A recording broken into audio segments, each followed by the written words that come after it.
Number 3. Robert Johnson. On October 22, 1982, 25-year-old Robert Johnson was released from a state mental hospital in Fulton, Missouri. He returned home to live with his mother, who lived just north of Evening Shade, Missouri. When he got home, he learned that his mother had remarried. His new stepfather was 82-year-old Jess Bever. After meeting his new stepfather, Johnson thought that Bever was a clone of his biological father.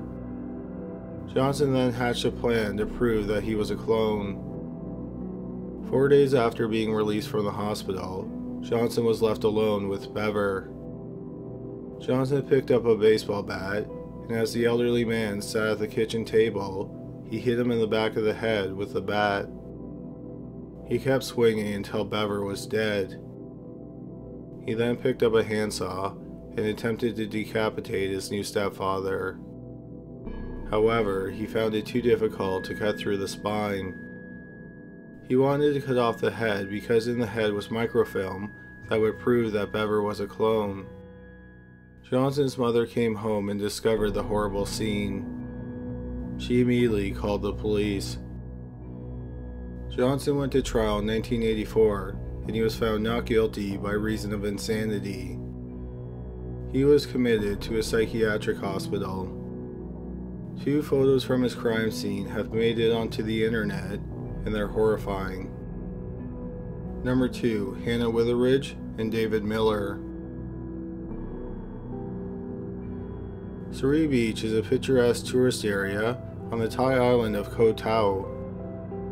In September 2014, 23-year-old Hannah Witheridge from Norfolk, England, traveled there to do some backpacking.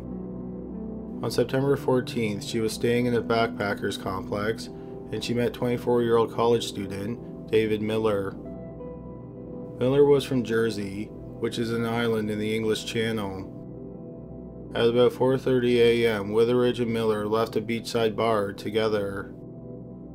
Sadly, they never made it back to their lodging.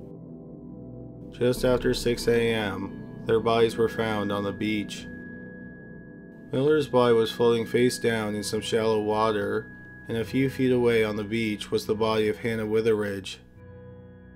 It appeared that Miller tried to fight off the attackers, and he was struck several times, most likely with a gardening hoe.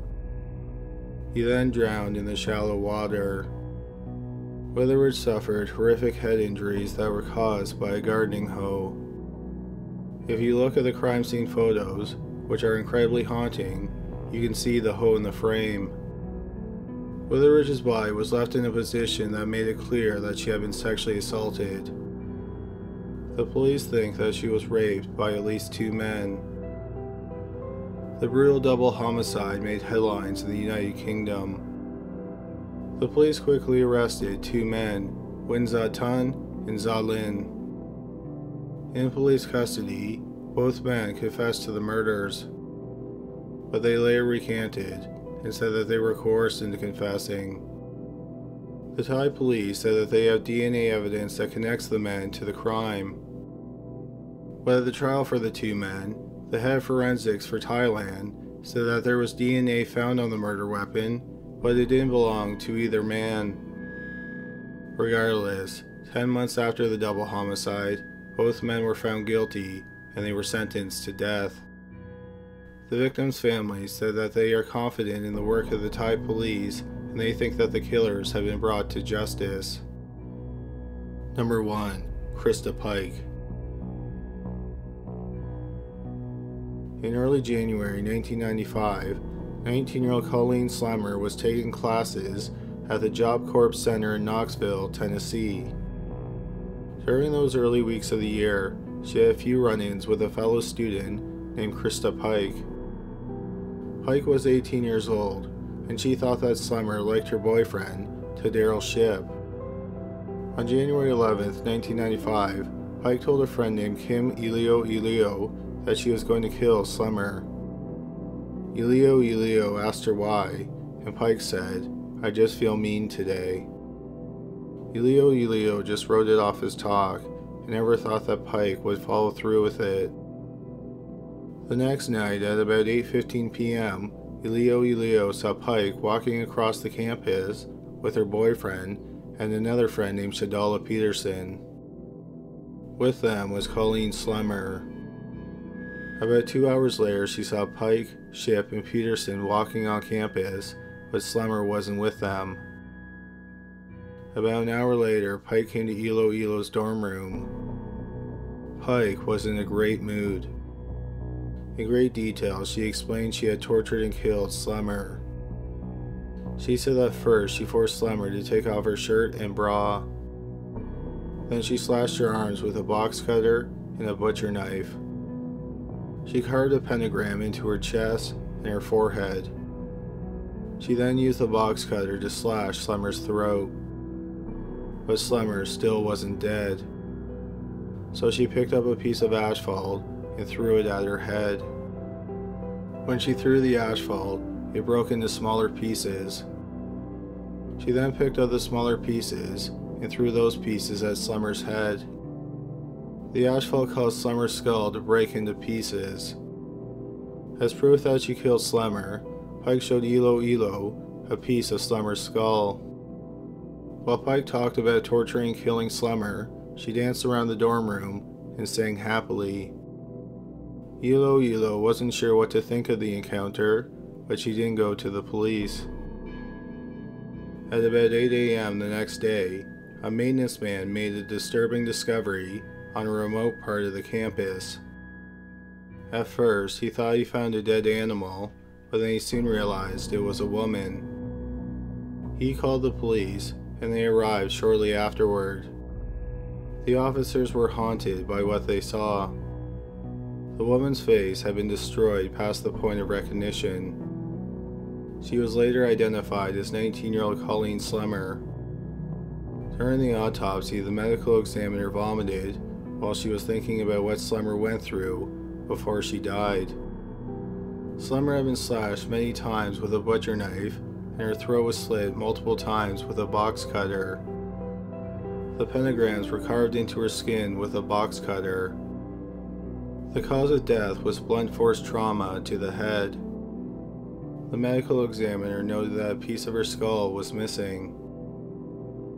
While the police were investigating the murder, Pike continued to brag about killing Slemmer to other students.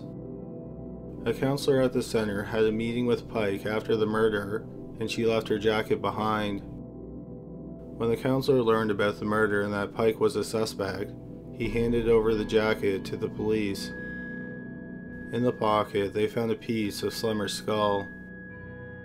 2 days after the brutal murder, Pike, Shipp, and Peterson were arrested.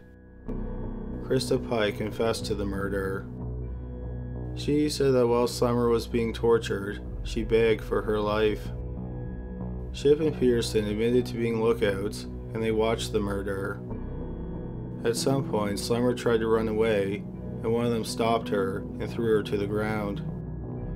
Pike said that Shipp held Slemmer down as she carved the pentagrams into her, but Shipp denied that. Shadala Peterson was given parole for being an accessory after the fact. Shipp was sentenced to life without parole. Finally, Pike was sentenced to death, making her the youngest woman to be sentenced to death since the death penalty was reinstated in 1976. In August 2001, while on death row, Pike nearly strangled another inmate to death with a shoelace. For that, she was convicted of attempted murder. Then in March 2012, prison officials discovered that Pike was plotting an escape with the help of a correctional officer and another man. Both of her accomplices were arrested, and Pike remains on death row. The piece of skull that Pike kept as a trophy is still in the police's possession. For years, Colleen Slemmer's mother has fought in vain to have that little piece of her daughter returned to her. Let's all go to the lobby. Let's all go to the lobby. Let's all go to the lobby to get ourselves a treat. Delicious things to eat. The popcorn can't be beat. The The sparkling drinks are just dandy, the chocolate bars and the candy. So let's all go to the lobby to get ourselves a treat. Let's all go to the lobby to get ourselves a treat.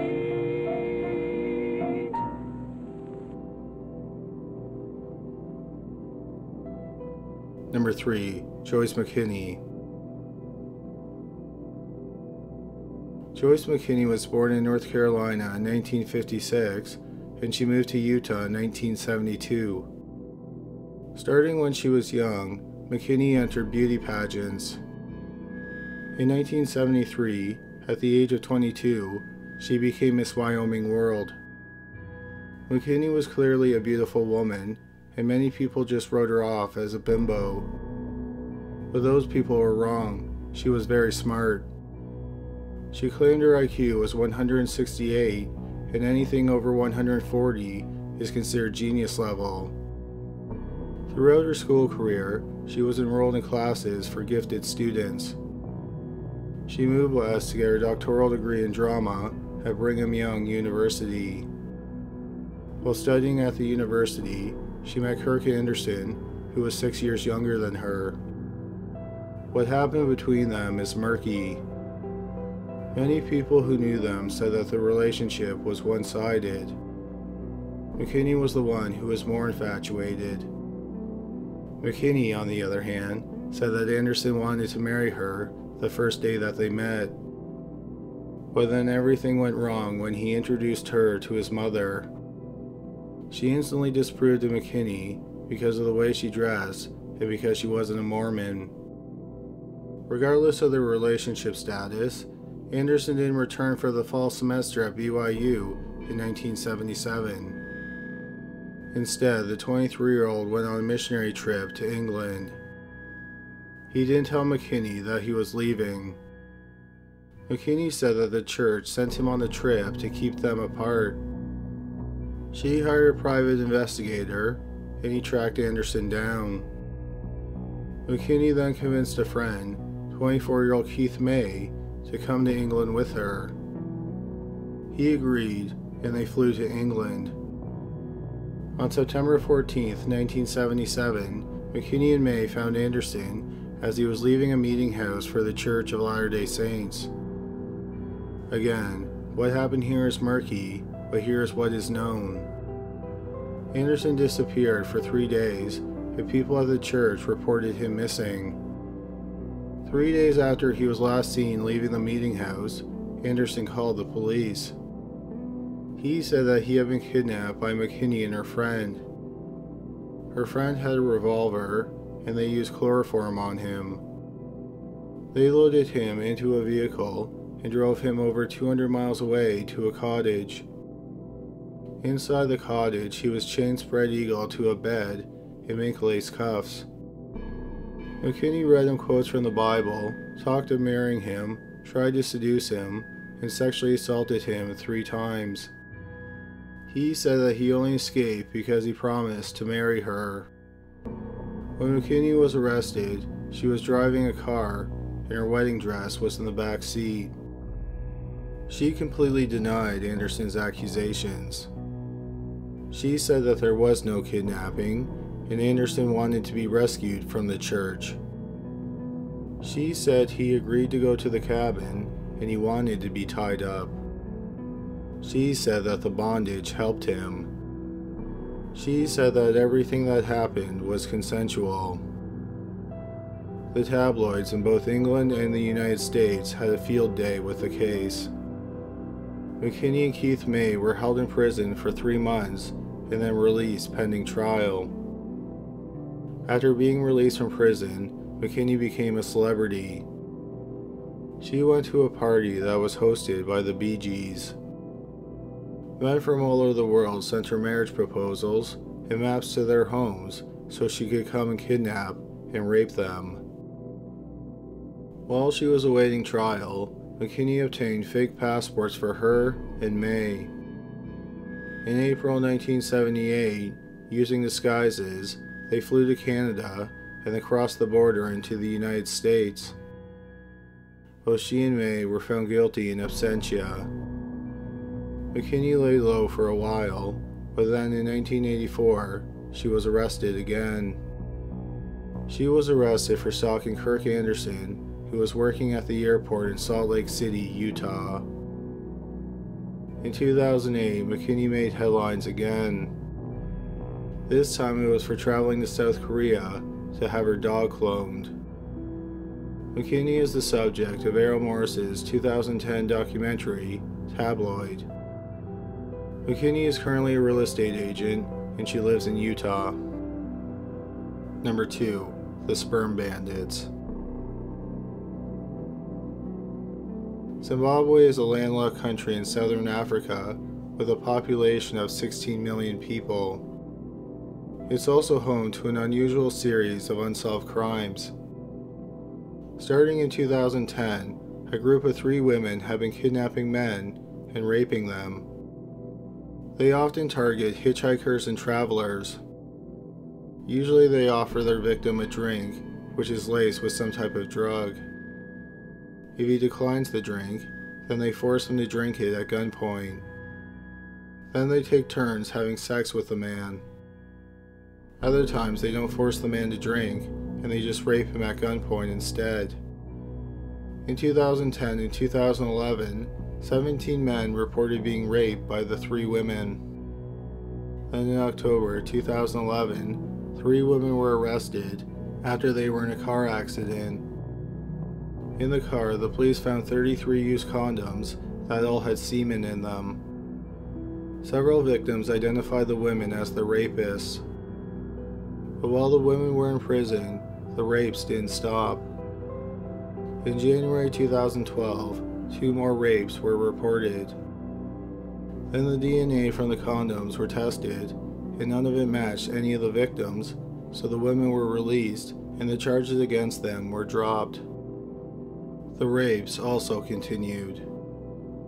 In December 2017, a teacher was picked up by 3 women driving a BMW. They took him to a small room, and over the course of 2 days, they took turns having sex with him against his will. After 2 days, he was dumped on the side of the road with bruised genitals. The most recent incident happened in January 2018. A man was picked up at a bus stop by 3 women in a car. He had a drink with them, and then he passed out. When he woke up, it was the next day, and he was lying on the side of the road. 2 of the women were described as being in their 20s, and the 3rd woman was older. A sociology professor in Zimbabwe thinks that the women are collecting semen for spiritual purposes. Some people in Zimbabwe think that sperm can be used for regeneration or to get rid of bad luck. However, since the women, who are dubbed the Sperm Bandits, have never been caught, it's unclear exactly what their motives are. At the time of this recording, they have raped at least 21 men. Number 1. Karen Greenlee. In October 1977, 21-year-old Karen Greenlee got a job at the Memorial Lawn Mortuary in Sacramento, California. She was hired on as an assistant embalmer, and she lived at the funeral home. To become an embalmer, she needed to be an apprentice for 2 years. On December 17, 1979, 22 months into her apprenticeship, Greenlee was tasked with driving the body of 33-year-old John McClure to the cemetery. But she never made it there. For the next 2 days, the police looked for Greenlee in the 1975 Cadillac hearse she was driving. They found her in the next county. She had swallowed about 20 codeine pills in a suicide attempt. Her stomach was pumped and she survived. When she was found, the body of John McClure was still with her. It turned out that Greenlee stole the body for sexual purposes. She said that for the 2 days she was missing, she made passionate love to the body. In McClure's casket, the police found a 4.5-page confession letter written by Greenlee. In the letter, she admitted to having sex with the dead bodies of 20 to 40 men. She wrote that it was an addiction, and she referred to herself as a morgue rat. Greenlee was arrested, but at the time, California didn't have any laws against necrophilia. She was charged with stealing the body and the car. She was convicted and sentenced to 11 days in jail, a $250 fine, and she was placed on 2 years probation. 5 years after the incident, Karen Greenlee gave a very honest interview for a book called Apocalypse Culture. She said that from a young age, she had a fascination with death and funerals. Before she became an assistant embalmer, she would break into a funeral home near her house and have sex with dead bodies. She was even caught in the act once, but she wasn't reported. While she was working at the funeral home, she was caught again, but once again, she wasn't reported. She said that after she was arrested, men became more attracted to her. They thought she had sex with the dead bodies because she couldn't get sex from anywhere else. The men thought that if she had sex with them, then she would be cured. She said that wasn't the case though. She was just sexually aroused by freshly embalmed bodies. She said she was aroused by the smell. She said she didn't like old decomposing bodies that had been pulled from the water or burn victims. But she said there was something special about a freshly embalmed body. She also said that when she rode the dead bodies, the bodies would purge blood from their mouths, and she found this erotic. Then the interviewer flat out asked her how she physically did it. Greenlee said that the sex did not involve penetration. Instead, she did things like rubber clitoris on the body to stimulate herself. Other times, she would just hold hands or snuggle with the cold, dead, embalmed body. She said that in the 5 years since her arrest, she became comfortable with her sexuality. She had embraced being a necrophile. She said that the more people tried to convince her that it was wrong, the more she felt her desires were right. After the interview was published under the title, The Unrepentant Necrophile, Greenlee received a tremendous amount of backlash. She changed her name and moved away from California. Where she went after, and her current whereabouts, are unknown. If she is still alive, then she is 62 years old. Thank you so much for listening. I hope you found that interesting. Of course, thank you so much for donating. But that's all for this month. Thanks again for listening.